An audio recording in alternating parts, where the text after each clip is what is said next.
Las 12:05, último tramo ya de este bulevar que abrimos con el Observatorio Social que inauguramos hace 3 lunes con el único objetivo de conocer y entender mejor situaciones que son muy comunes para algunas personas pero que siguen siendo una enorme incógnita para el resto, para una mayoría al menos. Hoy queremos saber cómo se vive y se convive con el TOC, con ese trastorno obsesivo-compulsivo que conoce muy bien y del que ha hablado mucho el exfutbolista y presentador de Euskal Telebista, Zuhaitz Gurrutxaga. Empiezas a obsesionarte si la puerta de casa la has cerrado bien, la luz apagada, el gas, la vitrocerámica, el horno. Yo para salir de casa, para ir a entrenar, me pasaba media hora, 40 minutos en casa verificando todo eso. Cogía el coche, me iba hacia el entrenamiento, en la primera rotonda me subía la ansiedad, me daba la vuelta y volvía a casa a verificar todo otra vez, ¿no? Una afección mental sí que consiste en presentar pensamientos, esas obsesiones de las que hablaba Zuhaitz, y rituales, compulsiones una y otra vez. Pensamientos tan intrusivos que interfieren en su día a día porque no se pueden ni controlar ni tampoco detener. En el caso de Zuhaitz, como jugador de primera división, tan expuesto a todo. En unos minutos nos va a contar su día a día con el TOC, Egoitz, en otro ámbito bien distinto. Egoitz, hola, ¿qué tal? Eguerdión. Eguerdión, muy buenas. ¿Cómo estás? Pues muy bien, aquí acompañado con los amigos. En la radio hablando de lo tuyo, ¿te cuesta? Bueno, antes te diría que sí que me costaría, ahora ya no me cuesta tanto. Después de haber tocado fondo y vivir en el infierno, creo que ahora ya pocas cosas me ponen tan nervioso como antes. ¿Cuántos años tienes, Egoitz? ¿Te lo puedo preguntar? 36. 36 años, eres muy joven. ¿Y desde cuándo convives con esta enfermedad que me han dicho que no te gusta mucho, lo de la etiqueta y definirla tú mismo? Pues sí, todo empezó hace un año y ¿Un año? 3-4 meses, sí. Bueno, es muy reciente. Sí, es bastante reciente. No me gusta poner etiquetas porque, bueno, al final pienso que le damos demasiada importancia al nombre de lo que tengo y realmente lo importante no es lo que tengo, sino cómo lo afronto, cómo lo llevo adelante. Lo que tienes es lo que hemos explicado con el corte de Zuhaitz Gurrutxaga, que evidentemente es la persona que más ha trabajado en este país por hacer visible lo que implica, ¿no? Tener TOC. No sé si has visto o has leído su libro o has visto uno de sus espectáculos en los que habla de su experiencia como jugador de primera división con este trastorno tan acusado también en su caso, que lo ha ido moldeando, pero cuando estaba en primera división lo llevaba un poco mal. No sé si te sientes identificado un poco con lo que has escuchado al menos. Bueno, da la casualidad de que al final, bueno, yo lo conocía del gimnasio, le solía ver en el gimnasio. Ah, sí. Y nunca me venía a acercarme a hablar con él, pues porque no sabía, ¿no?, cómo hacerlo al final. Y bueno, estuve en una charla suya de Agifes y bueno, ahí es donde pude conversar algo con él. Y bueno, a día de hoy en el gimnasio, pues ahora, gracias a esta enfermedad, digamos que somos amigos. Adicto al tormento, decía esta canción con la que hemos comenzado. Igual alguien te ha dicho algo parecido alguna vez, ¿no? Adicto al tormento. Al tormento sí que seguramente desde el desconocimiento mucha gente que te dirá, bueno, sal de ahí, no te quedes enfrescado en estas obsesiones que es parte de lo que significa tener TOC, claro. Bueno, a ver, al final es muy fácil lo que te dice la gente, ¿no? Es lo mismo que puedes pensar tú desde fuera, pero cuando uno de esos pensamientos te dura toda la mañana o está 2 o 3 horas castigándote continuamente, pues es difícil, ¿no? Como decía mi psicóloga, es difícil no pensar en eso. Uh-huh. Llevas año y pico diagnosticado. Entiendo que ese es el momento en el que tocaste fondo de alguna manera y decidiste pedir ayuda. No sé si ha sido así el tránsito, pero ¿qué te pasó hace año y pico? ¿Cómo estabas? Bueno, pues digamos que empecé con unos síntomas, una sintomología de somatización, que yo no sabía lo que era, con un tema de problema de orina, ¿vale? Tenía muchas ganas de orinar, dolor en la vejiga. Bueno, al principio se iba, venía y luego empezó ya a ser como una obsesión. Fui al médico, a muchos especialistas, todos me decían que estaba genial. Yo seguía sufriendo mucho dolor, tuve que dejar de trabajar y bueno, al final pues un especialista llegó a decirme que podía ser algo referentemente a la ansiedad. Bueno, yo como no sabía lo que era, como muchos nos pasa, pues dije, bueno, pues adelante y bueno, pues a curarse y punto. Es difícil entender estas palabras, lo que son la ansiedad, muchos trastornos que te pueden etiquetar con ansiedad, depresión, TOC. Creo que casi todos van unidos porque al final cuando sufres de ansiedad por alguna razón, al final también sufres depresión porque no estás bien, ¿no? Porque no puedes llevar una vida correcta. Te limita mucho, claro. Te limita Tú mucho. llegaste a dejar de trabajar, 36. ¿A qué te dedicabas, si se puede contar? Bueno, pues soy funcionario. Funcionario. ¿Tenías un nivel de estrés alto? Pues digamos que nunca me había parado a pensar, nunca había hablado con un psicólogo de ello, pero ahora que veo la luz veo que yo siempre he sido muy perfeccionista, muy exigente conmigo mismo. Nunca he mirado para atrás en la vida, en las cosas que me han pasado en mi infancia. Y a lo largo de la vida, y es verdad que yo creo que nunca nos han dicho que puedes llegar a explotar. Al final, el exigirse tanto, el preocuparse hoy en día por cuántos likes te dan en el Instagram, que es lo que suele pasar ahora en la sociedad, pues al final te frustra, llevas un estrés, el nivel de cortisol sube por las nubes y pues eso, cuando te relajas, que es cuando a mí me pasó, cuando llegué a alcanzar el objetivo mío personal y empezaba ya esa tranquilidad, esa vida tranquila, pues fue cuando explotó. ¿Tú tenías obsesiones también como las que ha descrito Schweitz en el corte que hemos escuchado? De eso de volver a casa, ver si la vitrocerámica, si ha apagado el fuego, si ha apagado lo otro, la puerta, si lo he cerrado 5 veces o 6. ¿Tenías ese tipo de obsesiones también que van muy ligadas al TOC? Eso es lo que tenemos entendido, vaya. Sí, al final es muy heavy. Ligadas al TOC, yo creo que todo el mundo, en cierto aspecto, tenemos ese TOC. Es decir, a todo el mundo nos ha pasado alguna vez, oye, me habré dejado la plancha encendida o no me habré dejado la plancha, me he cerrado el garaje o no, y volvemos, ¿no? Yo creo que nos pasa a todos, pero no es de esa manera compulsiva, repetitiva y que te crea ansiedad. A mí, por ejemplo, cuando yo creo que a mí mismo dije, ostras, tengo un problema con esto, porque echaba gasolina a 95 y volvía otra vez a la gasolinera, oye, ¿qué he echado? ¿Me puedes decir qué he echado? No, me volví a ir y volví a decir, oye, ¿qué pasa? Lo mismo me pasaba con mi casa, ¿no? Habré apagado el fuego, están mis gatos, ¿qué voy a hacer? Vuelvo otra vez, abro, compruebo, me voy, pues creo que es parte de lo que le llamo yo el piloto automático. Como nos suele pasar, vamos en el coche conduciendo y nunca nos fijamos ni siquiera en el coche que ha pasado por al lado. Pues digamos que a mí me pasaba eso, me obsesionaba con eso y era incapaz de llevar el foco a lo que tenía que hacer. Pues si tu preocupación es la gasolina, pues fíjate bien en lo que estás haciendo y echa lo que tienes que echar, ¿no? Y dices que en año y pico has conseguido modularlo. ¿Cómo estás ahora mismo? Pues yo me encuentro bastante bien. Al final te cuesta modularlo porque al final te crea ansiedad, pero al final creo que lo que tienes que hacer es enseñarle a tu cerebro, a tu mente, que ese sistema de alerta en realidad no existe y que esas obsesiones tampoco existen y que pueden pasar y que si pasan, no pasa nada. Si yo creo que me he dejado la taquilla abierta y alguien se puede llevar mis cosas de la taquilla, que se la lleve. Que se la lleve. Que no, si he tenido que decir mis gatos al horno, ¿no?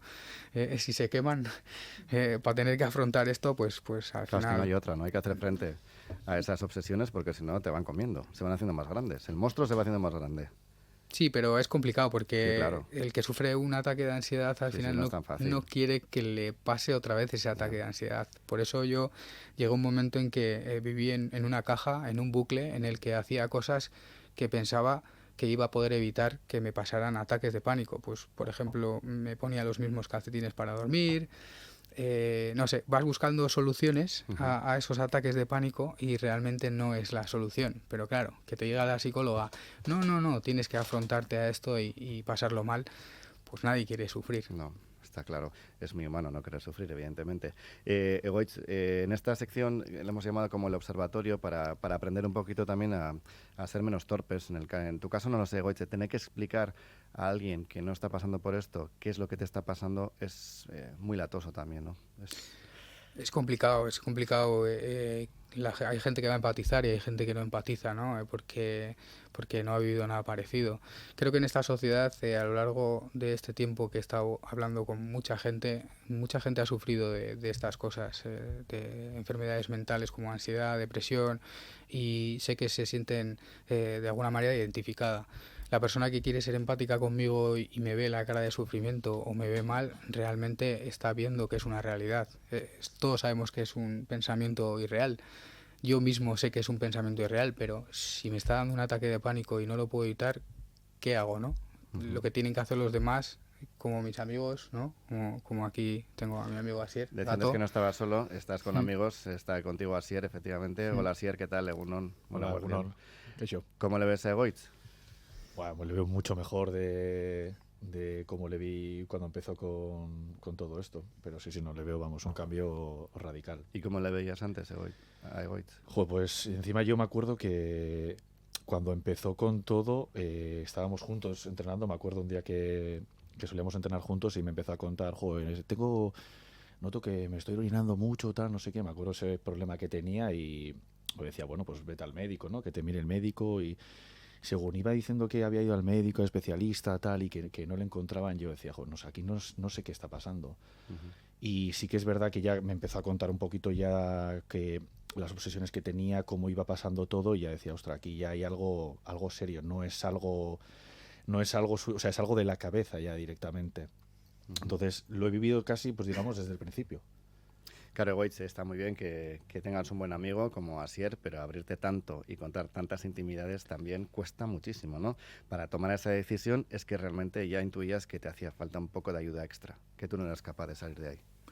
Sí, a ver, cuando estás en esta situación y sobre todo no sabes lo que te está pasando, yo personalmente tomé la decisión de buscar una solución al problema y he hecho todo tipo de terapias, he ido a retiros espirituales, he hablado con mucha gente y me he tenido que abrir porque si no no me iban a ayudar o no me iba a poder entender. Ya te digo que una vez que pasas algo tan duro como lo que he pasado yo, cuando tocas fondo y estás muy fastidiado, a mí lo único que me puede servir esto es para ayudar a la gente que está por el mismo camino y poder ayudarle y decirle que esto nos pasa a muchos más, que hay que abrirse y contarlo, no todo lo contrario y esconderlo, porque es así como cualquiera te puede ayudar. No sé si te puedo preguntar sobre tu entorno familiar, cómo están ahora, después de ver también tu evolución, cómo te ha visto Asier. A ver, pues evidentemente mucho mejor, ¿no? Ellos también han pasado por todo esto, por verme en todo el proceso y no saber muy bien también, yo creo que la impotencia de no saber muy bien qué es lo que hacer. Yo pongo de ejemplo a mi aita tiene Alzheimer y con esta enfermedad al final lo que más he sufrido es no poder cuidar y estar a su lado y me tuve que separar para poder digamos solucionar lo que yo tenía para luego poder estar con él. Me acuerdo que cuando estaba con él me decía que yo era un tío fuerte y que tenía que sacar adelante y además me lo decía muy enfadado cuando yo estaba muy mal y eso al final me ha ayudado mucho. Bueno, también nos acompaña Maya Elice, que es psicóloga. Maya, hola, ¿qué tal, Eguerdión? Hola, Eguerdión. Has escuchado el testimonio de Egoitz, no os conocíais, y no es tu paciente evidentemente, y cada situación y cada persona tiene su cuadro, pero a ver, si bote pronto, ¿cómo podemos llegar a tener este tipo de obsesiones? ¿Qué tipo de conexión neurológica se rompe o se construye de manera errónea para llegar a situaciones así? Aparte del caso de Egoitz, que es particular, pero grosso modo, como experta. Yo aquí disfrutando, estoy conociendo a Egoitz Sí. y Asier, ha sido para mí una gozada porque es un privilegio escuchar con tanta honestidad y generosidad lo que uno ha vivido, de verdad. Muchas gracias, lo primero, por invitarme aquí.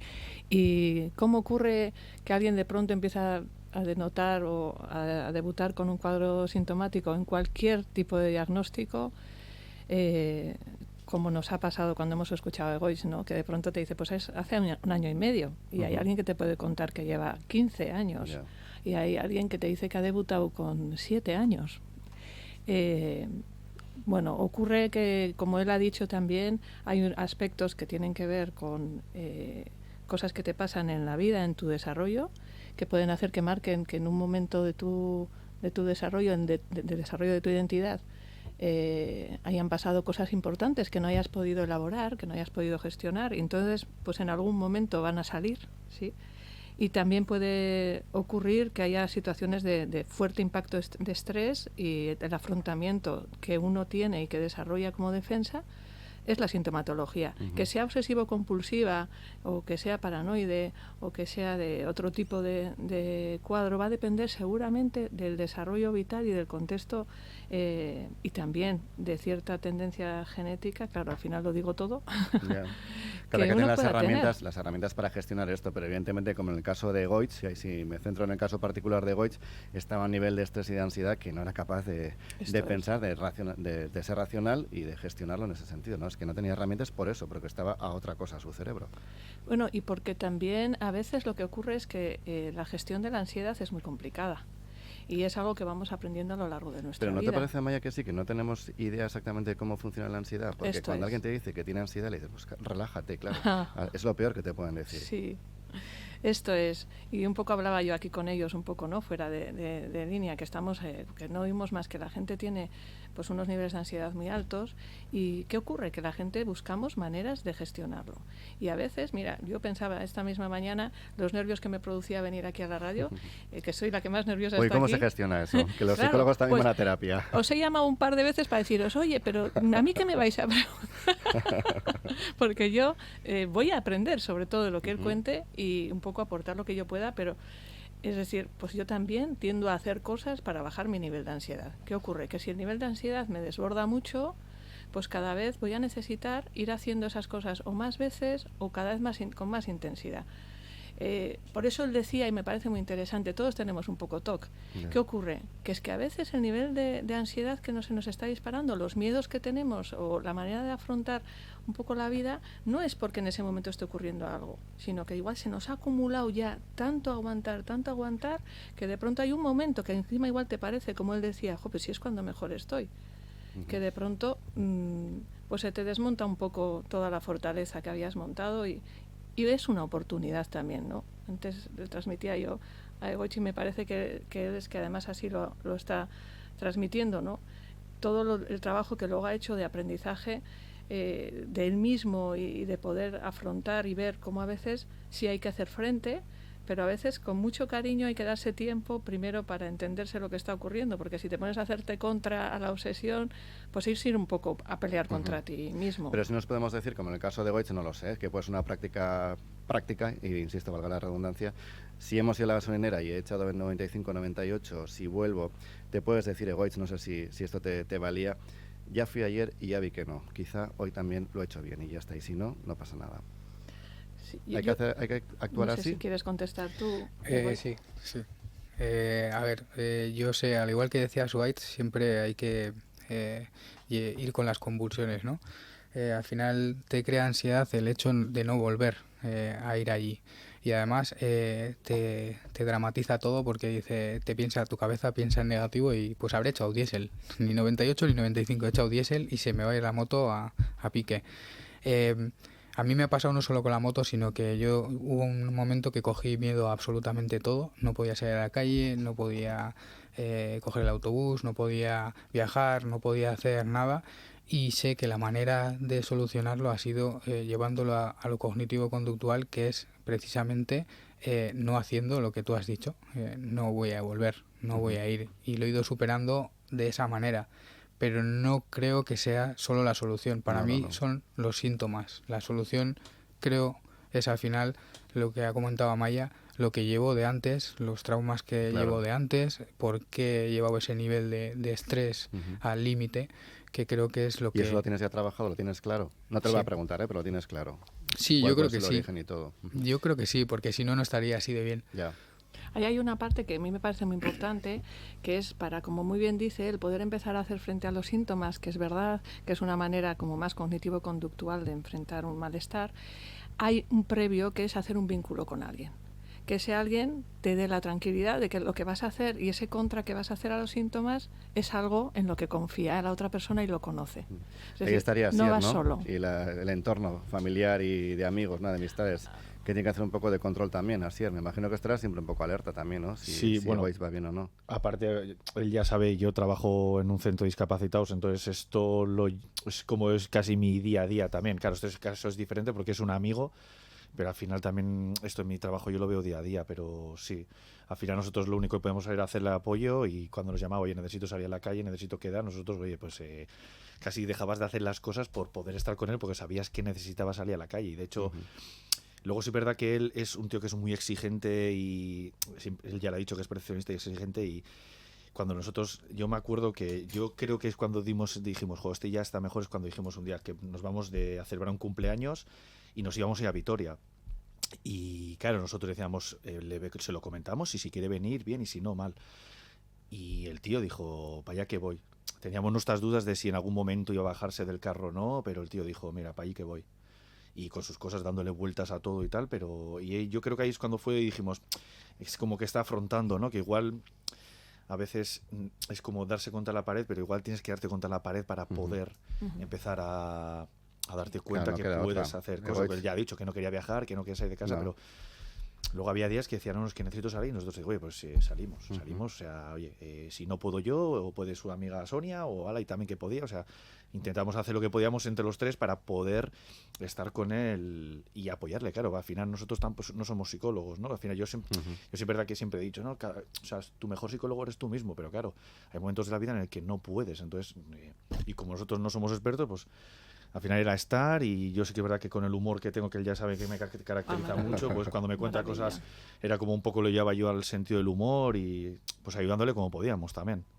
Oye, hay una cosa que un oyente nos dice, que el TOC no solo es lo que estamos hablando de las obsesiones, sino que también lleva en este caso, como nos cita, que entiendo que conocerá bien el caso, a una depresión muy fuerte, que no solo las convulsiones ni las obsesiones, y que hay muchísimo más, que es una parte muy dura, que lo estamos tratando de manera muy light. No creo que sea el caso, porque estamos contando la realidad, yo creo que bastante dura, de Goitz, que nos está contando exactamente su vida y todo lo que le ha limitado, y de ahí que haya tenido que ir a un tratamiento, que es la mejor recomendación, que se pongan en manos de expertos, porque solos, Goitz, eso es imposible gestionarlo. Sí, es imposible. Y bueno, referentemente a lo del tema de la depresión, ya lo he comentado antes, es que todo va unido. ¿Por qué? Porque cuando una persona no está bien, al final se deprime, ¿no? Y entra en una depresión. Cuando yo quiero explicar la depresión es un poco raro, porque yo siempre me levanto todas las mañanas, yo toda la vida he sido siempre muy enérgico, muy guau, venga por el día y tal, y me ha pasado de no quererme levantar de la cama, me pasa todos los días, es más, de decir, joder, otra mierda de día va a ser y lo voy a pasar otra vez mal, y dices, no entiendo por qué, si lo tengo todo, si no está pasando nada. Así me gusta describir a mí la depresión, algo que no entiendes por qué, que tu mente te está jugando una mala pasada de que no merece la pena, y realmente lo que tienes que hacer es luchar a tope diciéndole, sí, vale, lo que tú quieras, pero yo voy a seguir yendo a hacer carreras, voy a seguir pasándomelo bien con mis amigos, voy a ir de monólogos, y callar a esa voz que te dice que no. Amaya, lo está haciendo bien, ¿no? A mí me fascina escucharle. Añadir a esto que está diciendo un poco, pues lo que dice también esta persona, ¿no?, que ha intervenido escribiéndote. Es verdad que en la enfermedad mental o en los trastornos mentales o en los momentos de gran ansiedad puede haber una comorbilidad en el que cada uno va a despuntar con sintomatologías muy diferentes y niveles de angustia diferentes y sufrimientos diferentes, ¿no? Entonces, lejos de querer minimizar el sufrimiento, bueno, sí queremos hacer este mensaje esperanzador, pero por supuesto saber y recordar que hay momentos en que se pasa muy oscuro, y es verdad que igual hoy pues estamos un poco haciendo un testimonio pues de esperanza y de esfuerzo para hacer para superar una situación que habrá complicada, altibajos, ¿no?, también, ¿no? Pero al menos Goitz ya sabe verlos, ¿no?, cuando llega el momento de bajada. Sí, bueno, a ver, yo recuerdo decirme la psicóloga, tanto la médica de cabecera también, de decirme, bueno, esto va a picos, vas a tener 2 días buenos, uno malo, 2 días buenos, y yo estaba como un mes, otro mes y otro mes, y diciendo, ¿cuándo llega el día bueno? A mí me ha supuesto 5 meses, 6 meses estar muy, muy, muy, muy mal. Y bueno, ahora lo hablo así y lo recuerdo porque lo recuerdas, y lo bueno de recordar es que no pienso volver a estar así otra vez, o esa es la idea. Entonces yo entiendo que hay gente que pueda estar escuchando que esté justo en el proceso en el que está justo en el infierno, que yo también lo he estado. Y que no ve nada claro que pueda estar como Goitz. Yo no lo veía. Momento, claro. Yo no veía ni que iba a poder salir a la calle a correr. Que no ibas a volver a poder hacerlo, ¿no? Nada. si se puede. O sea, al final se ve que se puede y para mí es Que es esperanzador. mucho trabajo, que hay que currárselo mucho. Pues sí, hay que currárselo, pero bueno, si lo podemos hacer, si lo he podido hacer yo o lo pueden Sí, hacer sí. otras personas. Y Pero qué eso que no es importante una taza con un mensaje ni nada de eso. que alguien es pueda confiar trabajo, también trabajo. en ti, ¿no? Que te haga una mirada de esto puede salir, Egoich, ¿no? Que haya alguien que te pueda transmitir. A mí me habría gustado que por lo menos no solo ese mensaje esperanzador, sino el que alguien te dijese, pues yo también tengo esto, pues a mí también me pasa esto, yo también estaba así. Esto es importante también, Ujú. Y es muy importante que luego no te digan, mira, aquí está este con lo suyo. compartir. También, ¿no?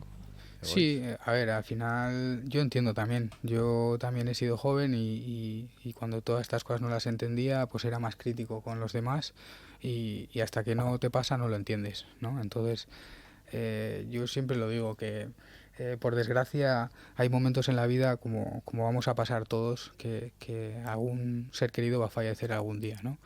Y todos pensamos que lo podemos llevar bien o que lo vamos a llevar bien, pero nunca lo hemos trabajado.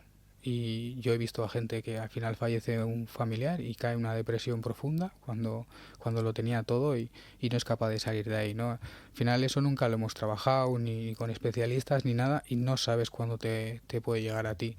Doy ese ejemplo porque eso nos pasa a todos y nos puede pasar a todos. Sin duda. Bueno, pues ahí queda el mensaje. Espero que sirva para alguien que esté escuchando la radio, que esa es la idea de esta sección. Egoitz, te agradezco muchísimo lo que decía Maya antes, la generosidad de compartir tu caso aquí en la audiencia con la audiencia de Radio Euskadi en este programa. Que te vaya muy bien. Si quieres volver a hablar con nosotros, estaremos encantados para ver cómo va tu evolución y si quieres ayudar a otras personas, estaremos de verdad encantados. Así que te abriremos el micro cuando quieras, ¿vale? Sí, yo os agradezco la posibilidad y bueno, hace unos meses lo vería incapaz de poder hacer esto Y mira dónde estás. y mira dónde estoy. Así eres, Kerry Casco, a ti también. A vosotros, muchas Venga, gracias y que sigas ahí por la oportunidad. cerca de Goitz. Y Amaya, pues nada, ya ha pasado, los nervios fuera. Amaya Eliztegui, psicóloga, Mía Esker. Espero que te sirva también para aprender de los casos, en este caso particular de Goitz y de Asier. Mía Esker, gracias. a los Eskerrik tres, asko. que tengáis buen día. Gero Venga, arte. agur. Agur. Agur.